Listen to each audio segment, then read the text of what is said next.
Faraway Wanderers, is a priest novel. This is an audiobook made by fans for other fans. Disclaimer. The main couple of the story is made up of two men. If you don't like it, don't listen. Thank you. Remember, subscribe and click the bell to stay updated on all the new releases. Enjoy. Chapter 9. In the Woods. Zhao Jing of Taihu, also referred to as the swordsman of Ch09, was once a renowned figure.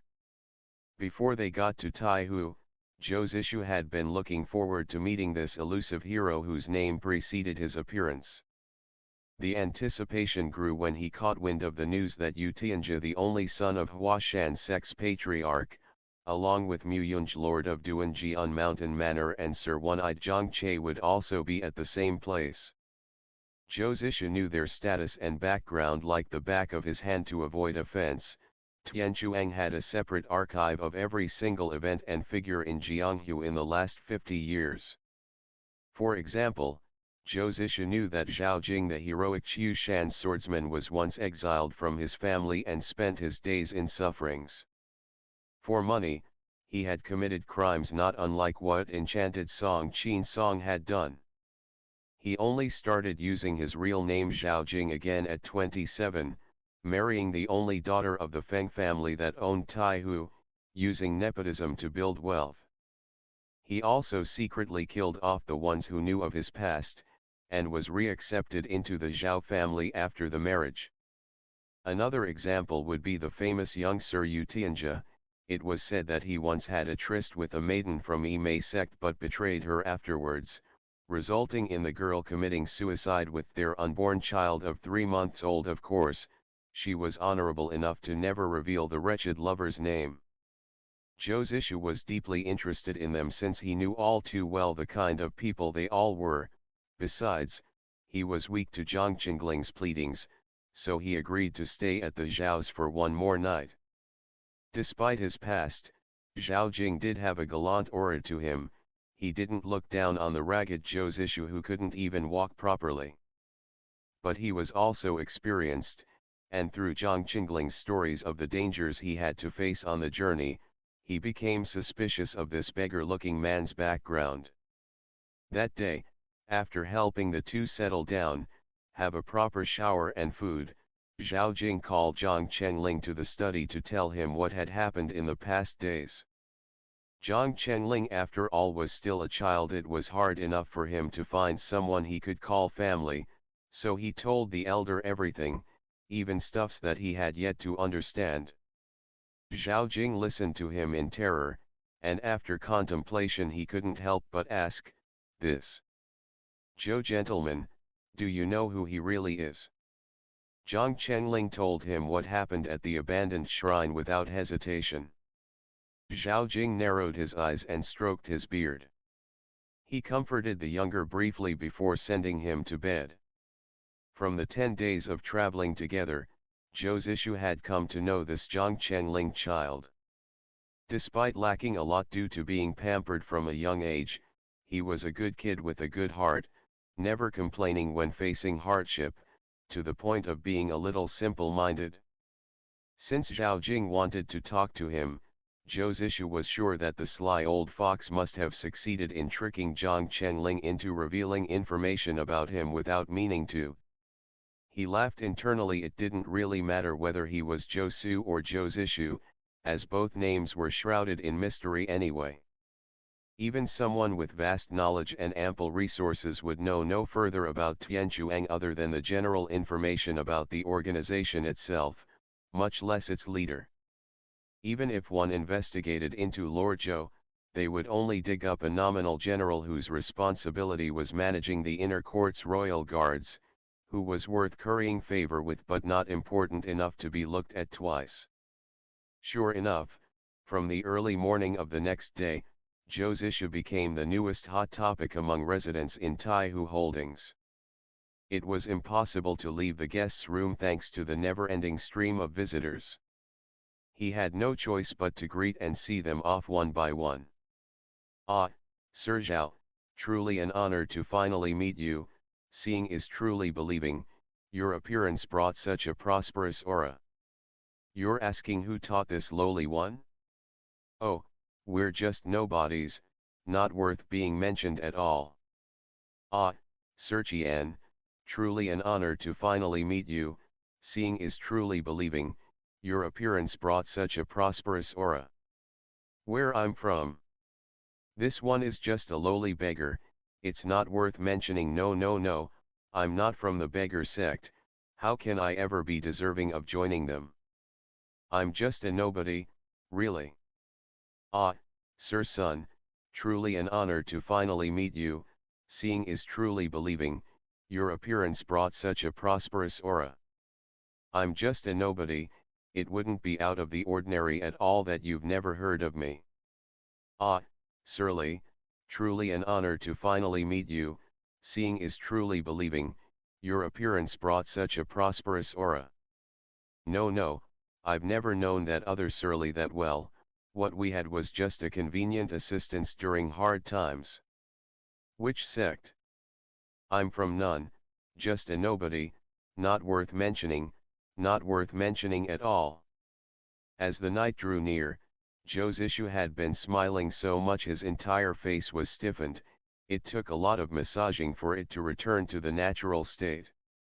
He knew deeply in his soul that complete paralysis wouldn't be far away if he had to suffer one more day of this, so he immediately planned to leave.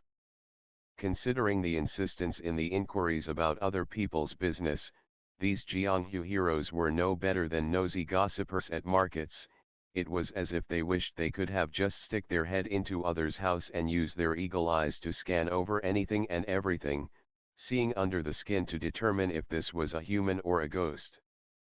If one said they were from one of the 8 big sects and was a disciple of this blah blah blah person, the other one could reply that, oh, truly an honor to finally meet you, my Shishu and your master knew each other way back.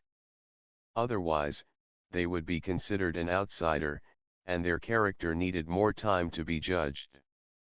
It was night time. Under the waning moon, Ch09 opened his eyes. He had been sleeping early since now was the time for the nails to cause troubles. But the pain was nothing too serious, he just needed rest. He stood up, hesitating a little, it was admittedly rude to leave without saying goodbye. He left behind 2 letters, one for Zhang Chengling, saying mountains are still green, waters will still flow long and far. An incredible satisfaction washed over him after writing the note, as he felt like he had finally embodied being a Jianghu wanderer now. The other letter was for Zhao Jing with one mere sentence, ever grateful for the welcoming stay. He placed them under the teapot before gracefully jumping onto the roof. On the roof was a small dragon cat strolling. It felt a fleeting shadow and halted in alert, eyes wide, but didn't see anything else. Tilting its head in confusion, the cat ran towards the kitchen. Ch09 left the zhaos without a sound. He was sure that no one had noticed, so never would he have imagined that there was someone seemingly having predicted his moves and was already waiting for him in a small forest only a mile away from the holdings. Ch09 felt annoyance creeping up the moment he glanced at that person. He saw Wen Kexing saluting him smilingly. Ah, how coincidental, brother Joe. Seems like we are fated after all, only soulmates would keep crossing paths under the moonlight like this. Ch09 smiled back, truly coincidental isn't it, brother Wen? Coincidental my ass, you pestilence, he thought. He tilted his head, asking after not seeing Goose Yang, young Miss Goose not here. When Kexing gave a straightforward answer, that little girl is an inconvenience, she walks too slow, she'll only be in the way while I'm looking for this important, elusive figure that is, you. The smile freezed on Ch09's face. He stared at Wen Kexing, then spoke after a good while, if this useless one was an important figure, then what would become of Monk Gu of Mount Changming, the Poison King of the Southern Seas Guanyin Palace, or the Ghost Lord of King Zurich? Wen Kexing stared back meaningfully. Monk Gu cares none for the mortals, all he seeks is the path of cultivation.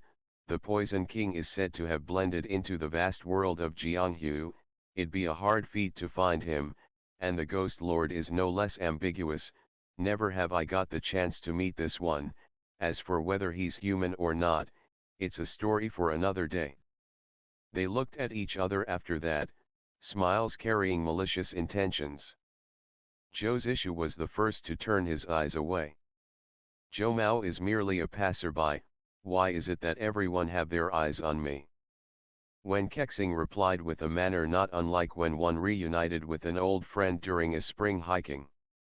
Then why doesn't brother Zhou stay with the Zhaos for a while longer?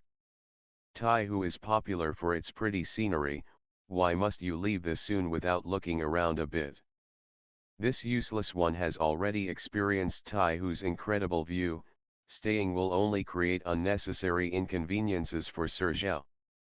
Not to mention we don't know each other that well, I did the favor for 2 silvers, it's not worth risking my life for them.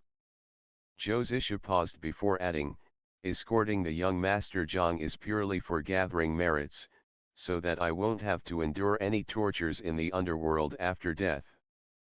That's all to it. Gathering merits. Wen Kexing repeated in agreement somewhat, head nodding, correct, brother Zhou truly shares the same mind with me, and as only beautiful people can do that, it is clear dash. Zhou's issue's temples throbbed at it is clear, he was about to interrupt when suddenly, a piercing scream was heard deep inside the forest behind Wen Kexing. They both temporarily stopped. Wen Kexing pointed to the direction of the scream, see, my dear soulmate, another chance for merit gathering has appeared. Zhou's issue showed hesitation, but eventually decided to go towards the direction of the sound, grudgingly replying to the other at the same time, eye problems are very serious, brother Wen, you should look for a physician soon. Wen Kexing followed close behind. Zhou's issue's Qinggong had reached the stage where he could travel without leaving any traces, but the other man was able to keep up with him without fail, always keeping a small distance. Normally, one would stay silent during the traveling, so as not to lose their vital energy, but Wen Kexing didn't seem to mind it. Brother Zhou is very correct, I do have to see some famous physicians whenever I have the chance to get treated properly.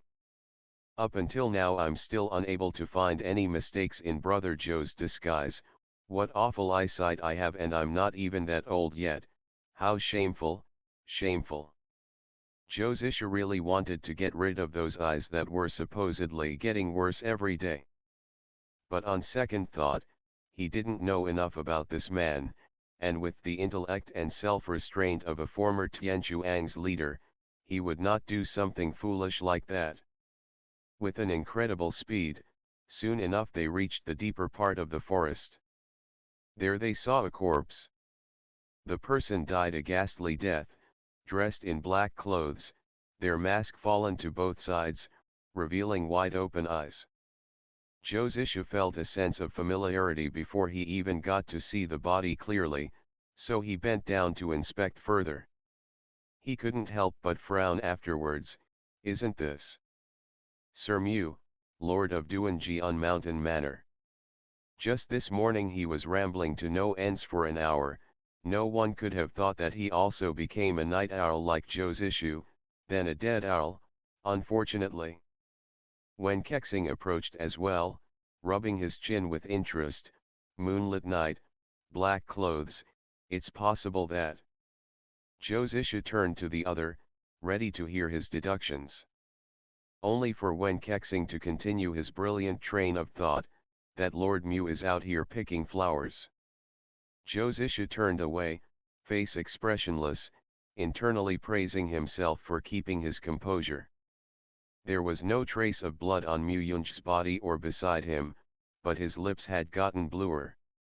Zhou's issue, after some thought, opened the front of his shirt. On his chest was only a black mark in the shape of a hand. End of the chapter. Stay tuned for more BL.